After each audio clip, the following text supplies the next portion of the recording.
Hello मित्रों, केम छो? नवा विडियो में તમારું સ્વાગત છે। તો આજે છે ભાવનગરની હેરિટેજ અને ઇમ્પોર્ટન્ટ જગ્યાઓનો વિડિયો। તો આજે જોશું વિડિયોને મારી નજરે મારું ભાવનગર। તો અત્યારે છું નીલમબાગ અને નીલમબાગ પેલેસની બહારના ગેટે છું। તો હવે હું બતાવીશ ભાવનગરનો સેન્ટર નીલમબાગ ચોક અને ત્યાં છે મહારાજા કૃષ્ણકુમારસિંહજીની મૂર્તિ। તો આ છે નીલમબાગનો ગેટ અને થોડા ફોટા પણ મૂકી દઈશ। અંદર એન્ટ્રી તો છે નહીં, હોટલ છે એટલે, પણ થોડા ફોટા પણ મૂકી દઉં છું જેથી એન્ટ્રી અને અંદરનું દ્રશ્ય કેવું છે એ પણ જોઈ શકો। હવે હું જઈ રહ્યો છું નીલમબાગના જે મહારાજા કહી શકાય કૃષ્ણકુમારસિંહજીની મૂર્તિ તરફ। છે ચોક અને સેન્ટર કહી શકાય, ભાવનગરનો એન્ટ્રી ગેટ કહી શકાય। અહીંથી બધી બાજુ ભાવનગરના હરેક જગ્યાએ જવું હોય તો આ ચોકથી તમે જઈ શકો। તો આ છે કૃષ્ણકુમારસિંહજીની મૂર્તિ।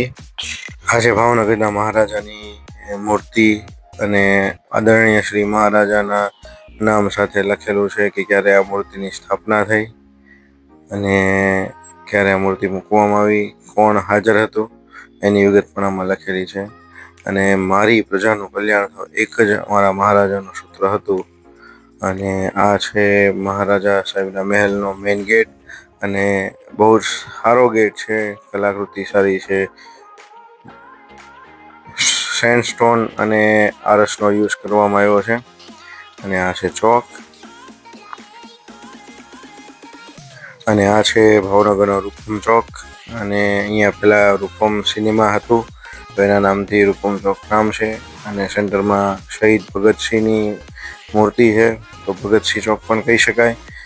તો અહીંથી જ મોટી ખરીદી, કાંઈ પણ લગ્નની ખરીદી તો ભાવનગરના આજુબાજુના ગામડાથી બધા અહીંયા ખરીદી કરવા આવે। આ જગ્યા પણ એક હેરિટેજ જ છે, કારણ કે ભૂતકાળમાં 14 મે 1939ના દિવસે જે સરદાર પટેલ ઉપર હુમલો થયો હતો એ ખારગેટ ચોક અહીંથી થોડી જ દૂર છે।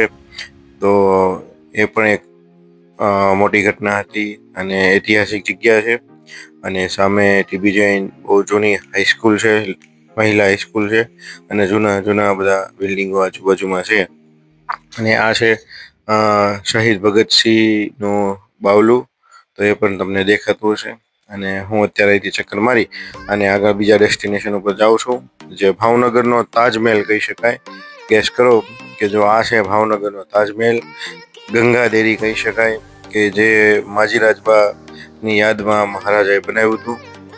મહારાજા તખ્તસિંહજી ગોહિલ દ્વારા આની સ્થાપના કરવામાં આવી હતી।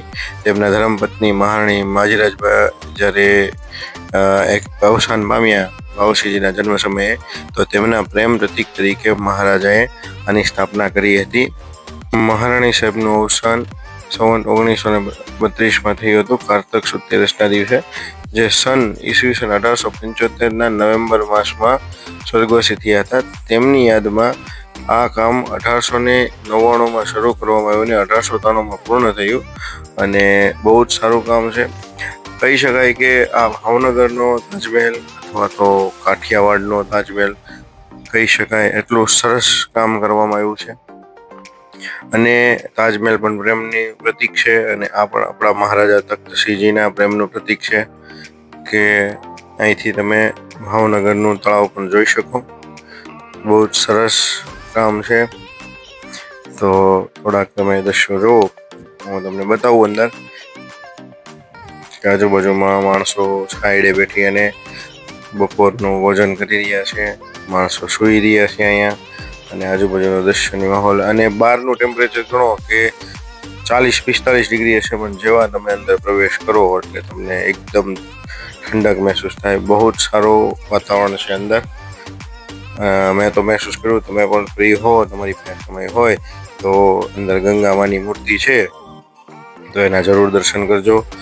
અને અંદરનું આર્કિટેક્ચર છે બહુ જ સારું છે અને અંદર મોનોગ્રામ છે મહારાજા સાહેબ ભાવનગરનો, એ પણ તમે જોઈ શકો છો। આર્કિટેક્ચર છે અંદર। અલગ અલગ એંગલથી તમને બતાવો તો વધારે ખ્યાલ આવશે. આવું સેમ કામ છે ને ભાવનગરના તખ્ત શ્રીજી મહારાજના બનાવેલા તખ્તેશ્વર મહાદેવમાં પણ છે. એ પણ તમે જોઈ શકો છો કે સેમ કામકાજ છે, સેમ ફૂલ ડિઝાઇન, પણ આ મોનોગ્રામ ભાઈ દિલ જીતી લીધું. બહુ સારું કામ છે. બંને બાજુ મોનોગ્રામ છે પણ તમને એક સરખો જ લાગે આગળથી જો પાછળથી. અને આ ડિઝાઇન છે ફૂલની અંદર, અને બારની છત્રીની ડિઝાઇન છે. હવે અંદરથી દર્શન કરાવું તમને માતાજીના. એકદમ ઠંડો માહોલ છે અંદર, અને મગર ઉપર માં ગંગા બેઠા છે.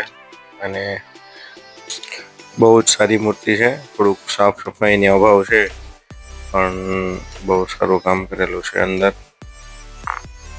અહીંયા જે મેં તમને કીધું એ આખે આખો લેખ છે, શિલા લેખ લખેલો છે. બે ભાષામાં છે, એક બાજુ ઇંગ્લિશ છે અને એક બાજુ ગુજરાતીમાં છે. તો આ છે ભાવનગરના રજવાડા જે થઈ ગયા એમની સમાધિ સ્થળ છે. અલગ અલગ સમાધિ સ્થળ છે, બધા થઈ ગયા એના. અને જે આગળના વિડીયોમાં હું તમને દેખાડીશ.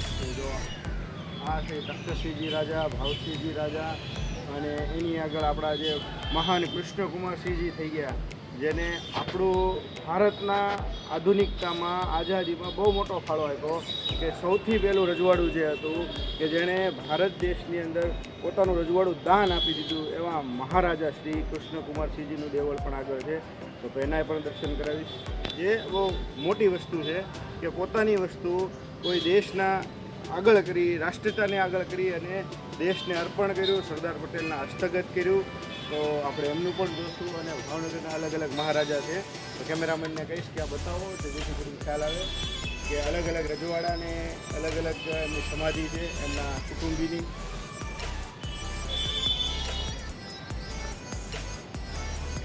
અને હવે બહુ સરસ બનાવી નાખ્યું છે. પહેલાં તો નહોતું એટલું બધું, પણ બહુ સારું ડેવલપમેન્ટ કરી નાખ્યું છે. જો તમને ભાવનગરના રજવાડા પરથી એકવાર પણ લાગણી હોય તો અહીંયા આવજો. અહીંયા શિવ મંદિર પણ છે, અને મહારાજાઓની અલગ અલગ સમાધિ પણ છે, એમને આપણે નમન કરીએ. અને આગળ પછી વિડીયોમાં બન્યા રહેજો, કે હજી એક જગ્યાએ અમારે કવર કરવાની છે, તો મળીએ વિડીયોમાં. તો અહીંયા થોડું ડેવલપમેન્ટ શરૂ છે. તો અત્યારે દેરી બહુ સરસ મંદિર બનાવી નાખ્યું છે, સમાધિ સ્થળ. અને આ મહારાજા સાહેબની સમાધિ છે. નિયમથી તેમનું નામ અને બધી વસ્તુ લખેલી છે. કે ભાવસિંહજી મહારાજની સમાધિ છે, અને એમાં એમના ચરણ પાદુકાની પ્રતિકૃતિ છે. અને આમાં કામ શરૂ છે, એટલે થોડું ડેવલપમેન્ટમાં છે. બહુ સારું કામ કરી નાખ્યું છે. જો તમે ફ્રી હો, તમારી પાસે સમય હોય, તો જરૂર દર્શન કરવા જજો. અને આ તારીખ સહિત અંદર પાદુકાઓ અને બધી વસ્તુ છે, તારીખ સહિત લખેલું છે. આનું ડેવલપમેન્ટ છે અહીંયા તકથી નથી મારી, એટલે આપણે કોઈ નામ હું નથી લેતો, કેમ કે આપણને જે વસ્તુને ખબર ન હોય નામ ના લેવાય. પણ આમાં પણ કામ સારું છે. ને અહીંયા પણ પાદુકા છે.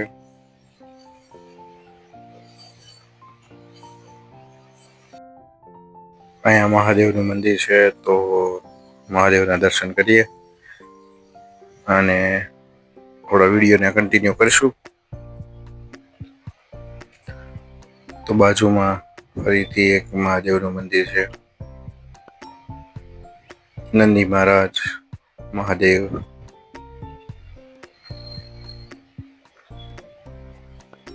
રુદ્રનાથ મહાદેવ છે. બાજુમાં ભૂતનાથ મહાદેવ છે. બે મહાદેવ છે. અહીંયા પણ પક્ષીઓની રમઝટ છે. મહાદેવનું મંદિર અહીંયા પણ છે. 3 મોટા શિવલિંગ છે અહીંયા. શિવ ભક્તો માટે જરૂર આવો અને આ જગ્યાને જાગતી રાખો. ભાવનગરનો હેરિટેજ છે.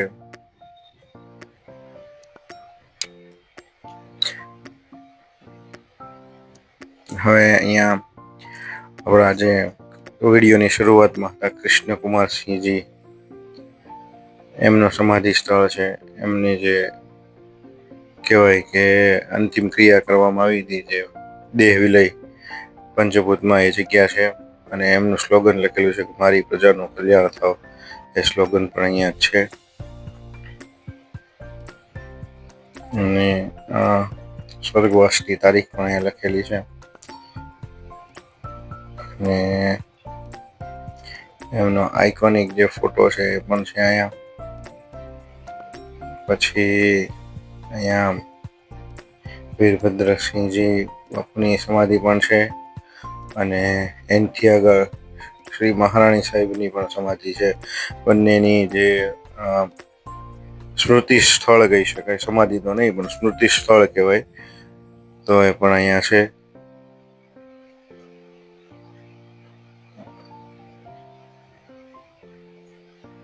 તો બંને બાજુ છે અને અત્યારે અહીંયા ગાર્ડનનું કામ ચાલુ છે. બહુ સારી જગ્યા બનાવી નાખી છે, પણ આ એક એવી જગ્યા છે જેનું માન સન્માન જાળવી રાખવું પડે, કેમ કે બહુ મહાન વ્યક્તિઓની અહીંયા જગ્યા છે જેમનો આપણે આદર કરવો જોઈએ. ભાવનગરના રાજવી કુટુંબનું આદર કરવું જોઈએ, કેમ કે ઇતિહાસના પન્ને આ બધાના સોનાના અક્ષરે નામ લખાઈ ગયેલા છે. અહીંયા પણ મહારાજા સાહેબ જસવંતસિંહજીની સમાધિ છે, જે 1926માં સ્વર્ગવાસ થયેલા છે. અને પછી બાજુમાં પણ દેરી છે, જે હું તમને બતાવીશ.